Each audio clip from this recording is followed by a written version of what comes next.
Nagasaki is a city located on the island of Kyushu in southwestern Japan.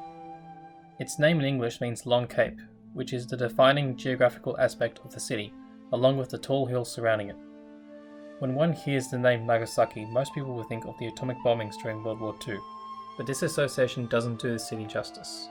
Historically, Nagasaki was the nexus between Japan and Europe, serving as Japan's gateway to the outside world and likewise the West's entry point into Japan. Indeed, the city in many ways owes its existence to this exchange. This video demonstrates the ways the city of Nagasaki and life within it was influenced by the West, especially by Christianity, but also by Western customs, technology, cuisine, and more. This video also focuses on the accounts left by those who travelled to Nagasaki during this time.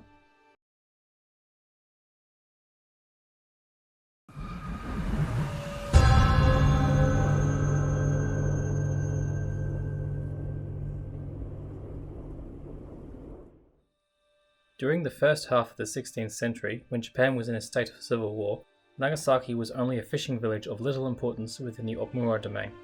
Europe made first contact with Japan in 1543, when a group of Portuguese traders on a Chinese junk drifted and landed on the island of Tanegashima, just off Kyushu. The Japanese were at first wary of these nanban, as they were shocked that they ate with their fingers instead of with chopsticks, showed their feelings without any self-control, and couldn't understand the meaning of written characters. They were nonetheless impressed with what the Portuguese offered to trade, and so Japan became an attractive destination for profit-seeking Europeans. Word of this new land likewise intrigued many European missionaries, who saw it as prime territory to spread Christianity.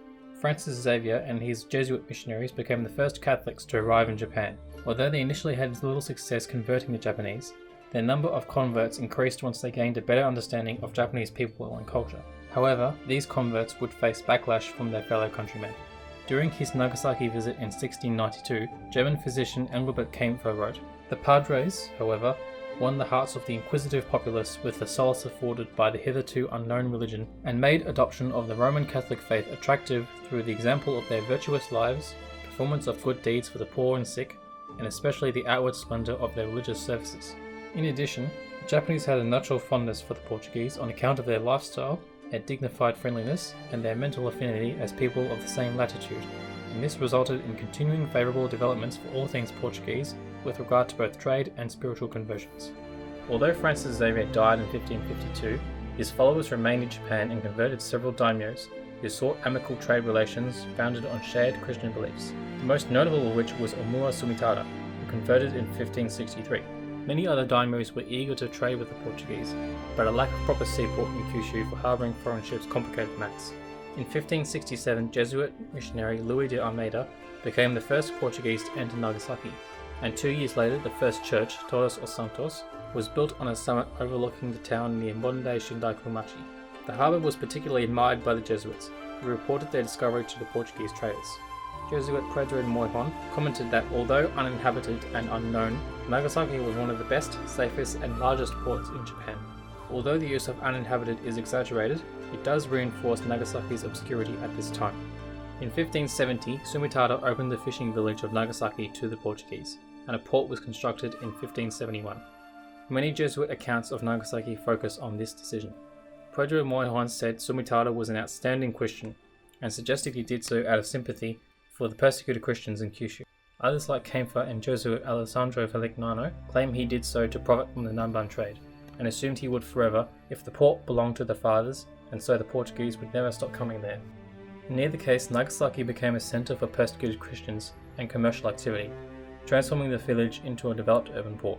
By the time the first Portuguese ship arrived in Nagasaki harbour in 1572, churches were springing up one after the other, some in the place of old Buddhist temples, and much of the city was now overtly Christian.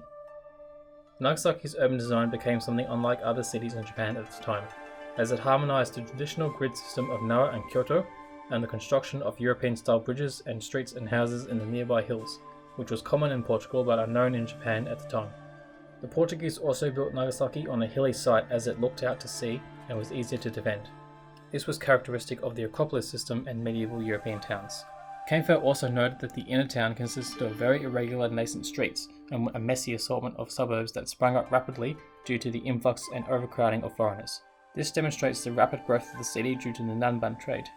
By 1590, Nagasaki had shaken its obscurity and grown from a village of 400 houses to a renowned and prosperous town of 5,000 people.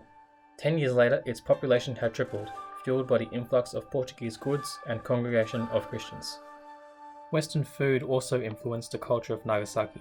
Not only did the people become acquainted with Western dishes through Christian priests, but also when the Portuguese started settling in Nagasaki and their Japanese servants and wives prepared European dishes for them. They also found European culture quite advanced and developed a taste for it over time. Before Western contact, Japanese people rarely ate beef since cows were considered valuable work animals and because of Buddhist teachings. However, when Avila Giron visited Nagasaki in 1594, he noticed that the price of beef had skyrocketed, which he believed meant that the Japanese were now eating beef. The Portuguese also introduced myriad words into the Nagasaki dialect, such as those for sponge cake, tobacco, cup, and raincoat, and introduced hospitals, schools, and the printing press. While the city prospered, some, like the de facto leader of Japan, Toyotomi Hideyoshi, were concerned that the encroaching influence of the foreigners was subverting the social order. His first edict in 1587, ordering all missionaries to leave Japan and for all churches in Nagasaki to be destroyed, was poorly enforced. However, when the pilot of the Spanish ship San Felipe insinuated that a Christian invasion was coming, Toyotomi ordered 26 Catholics to be crucified in Nagasaki, later becoming known as the 26 Martyrs, who, according to eyewitness Jesuit Louis Frois, died with conviction. This marked the beginning of a brutal crackdown on Western influence in Japan.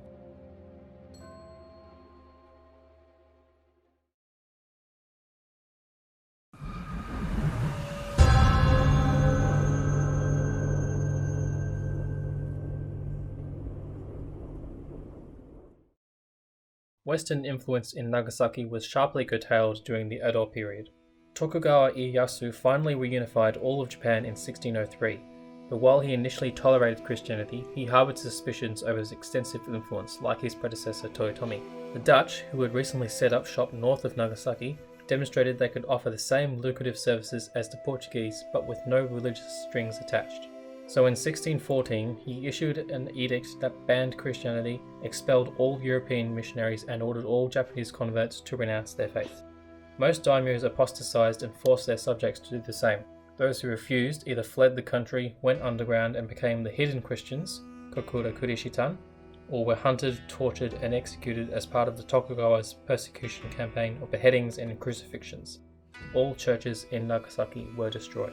To ensure the Tokugawa could police foreign influence in the country, the artificial island of Tajima was constructed in 1636 and became the sole trading post open to Europe.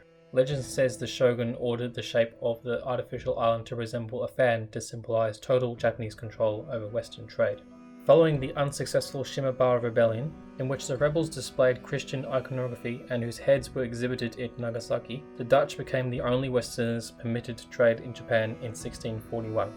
The Nagasaki that Engelbert Kaempfer visited as Tajima's physician in 1690 was a far cry from the bustling commercial and religious centre it once was. Nagasaki's buildings had since been modernized, with shogun's authorities encouraging Edo-style construction, effectively burying the city's foreign influences in the past. Upon arriving in Nagasaki harbour as a Dutchman, Kaempfer was imprisoned on Tajima, lost all previous freedom, and sealed off and guarded like a thief.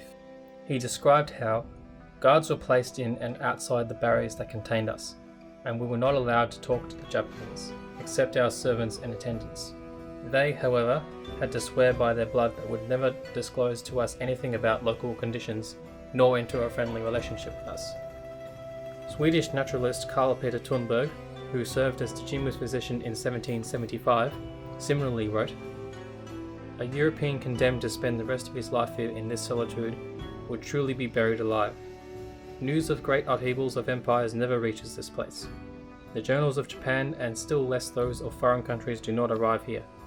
One can vegetate here in the most absolute moral nullity, foreign to all that is taking place on the world scene.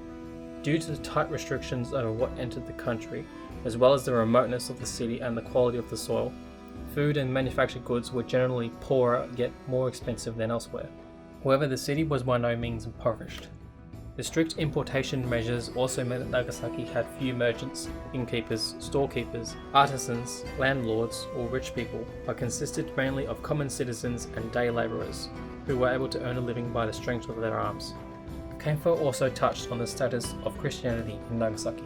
While he credited the devotion of the Portuguese and Spanish clergy with the staggeringly fast spread of Christianity in Japan, Kaempfer broke from his objective descriptions to blame the consequent persecution of Christians on the hubris of the missionaries with a melancholic tone. The impatience of the padres, who always personally wanted to enjoy the fruits of their labour and having conquered the nation's souls also strove to conquer its worldly possessions, provoked the ruler of this empire to utmost brutality, and he unleashed such terror against them and the new Christians as has never been described in the pages of history of mankind. As a result, the religion was completely eliminated, down to the last believer. Unbeknownst to Kaempfer, some Christians continued to live and pray in Nagasaki, though with extreme caution, so their impact on Nagasaki was limited during this period. Kaempfer also mentioned the authorities' obsession with eradicating Christianity by meticulously describing practices such as the fumie, in which all members of their households were required to step on an image of Christ or the Virgin Mary, and the great care that was taken to register all citizens. Despite being restricted to the confines of Dejima, the presence of scientific minds such as Kaempfer and Thunberg fostered a growth of interest in Western sciences among the Japanese, later called Rangaku. Restrictions were relaxed on the Tokugawa Yoshimune, which allowed Dutch books on science, technology, medicine, and mathematics to be purchased, attracting many Japanese scholars to Nagasaki. Dutch became the new lingua franca for trade and academic discussion at Nagasaki, and several Dutch goods were introduced to Nagasaki, such as coffee, beer, chocolate, glass, and European sports, and their names were assimilated into the local dialect. Some say it even influenced Japanese grammar. Nagasaki's trend of liberalization continued into the 1820s, which paved the way for German physician and botanist Philipp Franz von Siebold's arrival in 1823. His medical expertise brought him fame across Japan, and Nagasaki was again swamped with academics eager to learn Western medicine. One such scholar, Tokano Choie, remarked that 1 year in Edo is only a fight on tatami, but even half a year in Nagasaki is fighting with real weapons. Siebold was so popular that he was permitted to open a medical school, Narataki Juku, of 50 students outside Dejima, a first in centuries. Although his primary interest was Japan's flora and fauna, he also published his observations of life in Nagasaki and earned a Japanese wife and daughter. Siebold's legacy introduced vaccination, couching, and modern pharmacies to Japan, and his experiences indicated that Japan was beginning to reopen to the world through engagement with Western scientific knowledge.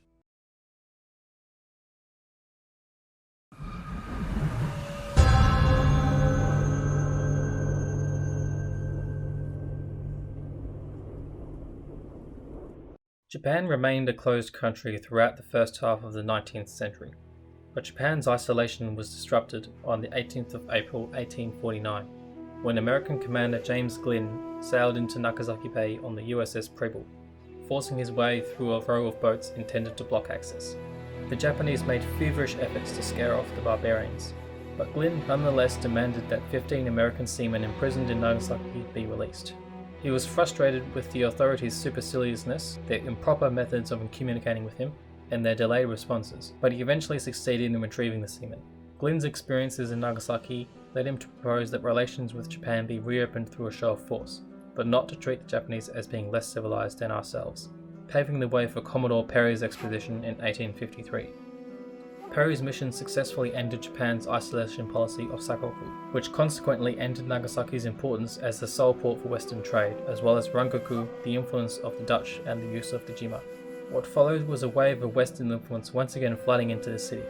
The commercial treaties that Japan later signed allowed foreigners to rent property, construct buildings of their choice, and live under their own social and commercial rules. This led to economic growth and a significant foreign entrepreneurial presence in Nagasaki, particularly on the eastern side of the harbour, which became known as the Foreign Settlement District. The Italian presence in artistic expression and construction in Nagasaki earned the city the name of the Naples of the Orient. Several Italians also operated elegant Western-style hotels on the Ora Bund, which became a major tourist point for Westerners from the late 19th century until World War I. Japan's reopening also ushered in a return of Christianity. Although the ban of Protestant was not lifted until 1873, Fathers Louis Fouret and Bernard Petitjean built the Basilica of the 26 Holy Martyrs of Japan near the foreign settlement in 1864, honouring the Christians crucified in Nagasaki by order of Toyotomi Hideyoshi. On the 17th of March 1865, Petitjean witnessed a group of villagers congregate outside the church and he led them inside. He noted in a letter that, after watching him pray, a woman approached him and said, "My heart is like yours. Where is the statue of Holy Mary?" He pointed to the figure of Mary with a baby in her arms, and the villagers were overjoyed. "Indeed, that is Santa Maria.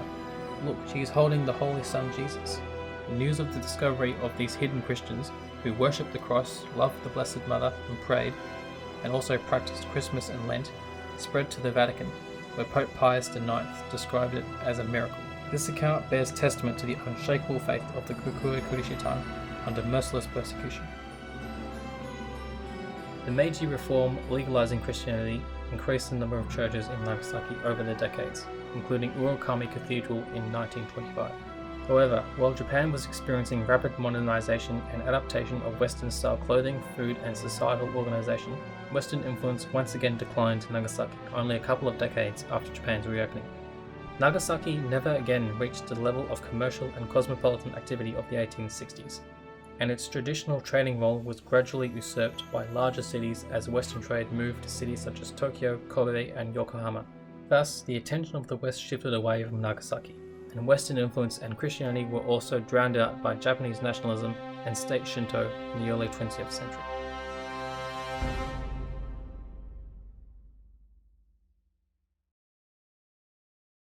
Due to the atomic bombing of 1945, very few of Nagasaki's original buildings survive, although some Western buildings were ironically among the few survivors.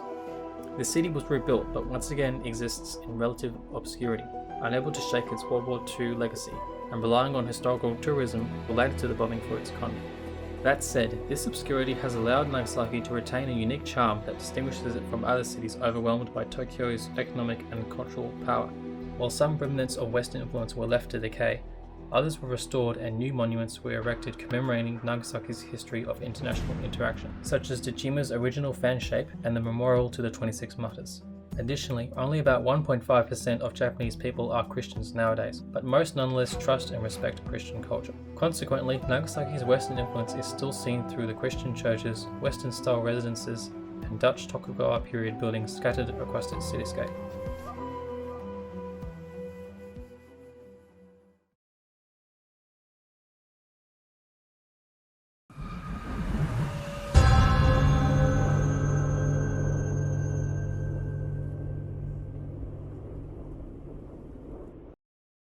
Nagasaki was greatly influenced by commercial, cultural, and intellectual exchange with the West.